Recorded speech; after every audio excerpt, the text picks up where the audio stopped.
El titular del Juzgado 41 de Madrid, Juan Carlos Peinado, decidió aceptar la denuncia del pseudosindicato de ultraderecha Manos Limpias, en la que acusaban de tráfico de influencias y corrupción a la esposa del presidente del Gobierno, a Begoña Gómez. Los indicios constitutivos de posible delito eran, para el juez, los recortes de pseudonoticias en pseudomedios de comunicación, algunas que ya fueron reconocidas como bulos por los propios pseudomedios, eso sí, sin pedir disculpas.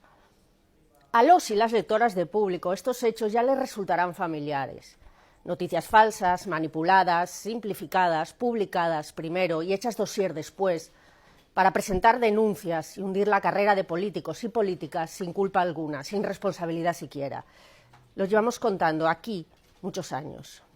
En torno a este modus operandi se han situado cloacas mediáticas bien financiadas por el PP y cloacas policiales lideradas por un ministro del Interior del PP y seguramente por un señor llamado M. Rajoy, que todavía somos incapaces de saber quién es. ¿Recuerdan el informe PISA sobre la financiación malvada y chavista de Podemos? Un producto de las cloacas policiales que hasta el Tribunal Supremo se negó a aceptar, porque tontos no son, tienen una imagen, o al menos no son el juez García Castellón, por ejemplo. Decía el Supremo entonces: la mera publicación de informaciones en los medios de comunicación no puede justificar sin más la apertura de un procedimiento penal para la investigación de los hechos descritos si la denuncia o querella que los incorpora no aporta algún indicio accesible y racional de su comisión. Podemos decir, pues, que el juez Peinado se ha pasado por las puñetas al Tribunal Supremo. ¿Y qué le va a pasar a este juez Peinado ahora?, se preguntarán ustedes, si hasta el pseudosindicato ha admitido que en su denuncia hay pruebas falsas, pseudonoticias, ya saben. Pues no pierdan el tiempo con eso, si les interesa algo la democracia de este país, porque no le va a pasar nada y seguirá impartiendo justicia, un decir. ¿Saben por qué no le va a pasar nada? Porque el Consejo General del Poder Judicial, que es quien tiene que vigilar al vigilante, al juez, lleva más de 5 años asaltado por el PP, inutilizado si no es para hacer política a favor de la derecha. El PP se niega a soltar ese caramelo que le garantiza un poder tan grande como el de financiar pseudomedios, pseudoperiodistas o sicarios de la información, sin más, para que emprendan guerras judiciales y mediáticas contra el enemigo político. Lo de adversario no existe, ya saben. Los deshumanicen y los hagan caer.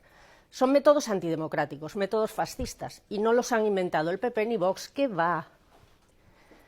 Decía Luis María Ansón en una entrevista de 1998 que para derrotar a Felipe González se rozó la estabilidad del Estado con un llamado sindicato del crimen político, judicial y mediático. En 1998, hace 26 años, pero podría ser hoy.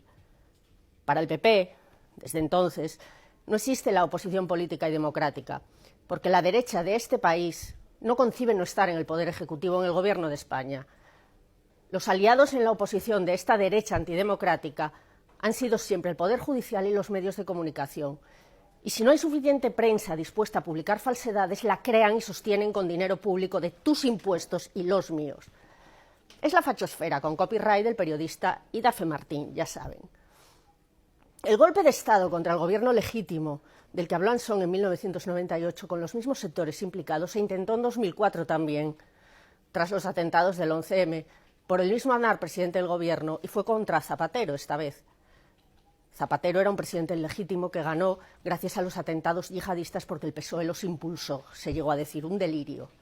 Con Rajoy en el gobierno se declaró la guerra sucia a Podemos y a los independentistas catalanes cuando el PP vio peligrar su poder ejecutivo de entonces. Se hizo, como siempre, con tus recursos y con los míos, desde el Ministerio del Interior, con Villarejo al frente y desde cloacas policiales y judiciales, y con medios bien regados de euros por los gobiernos del PP, por supuesto. Creían que con Pedro Sánchez iban a dejarse atrás estos puñeteros de puñetas. Golpes de Estado, en serio. Entonces creían que era Feijóo el moderado quien iba a poner fin a los intentos de golpe de Estado. Pero ustedes conocen cómo llegó al poder Feijóo en Galicia, machacando al bipartito con bulos y campañas personales, insoportables y falsas, por supuesto. Lo de Begoña Gómez no es nuevo, lo de los golpes de Estado encubiertos por parte de una oposición dopada con cloacas mediáticas y judiciales tampoco. Por esta semana he querido alargar un poco más mi análisis, para pedirles que como demócratas exijamos que se respeten los procesos electorales y sus consecuencias legislativas, ejecutivas y judiciales. los que sean. Pedro Sánchez es el presidente del gobierno elegido democráticamente, en la sede de la soberanía nacional, y así debe seguir siendo, lo hayan votado o no. Si se va, triunfa el golpe de Estado encubierto y trabajado durante años, como siempre, desde que el PP perdió la Moncloa. No son Podemos, los independentistas catalanes, los vascos, Mónica Oltra o el PSOE. Es nuestra democracia, la nuestra.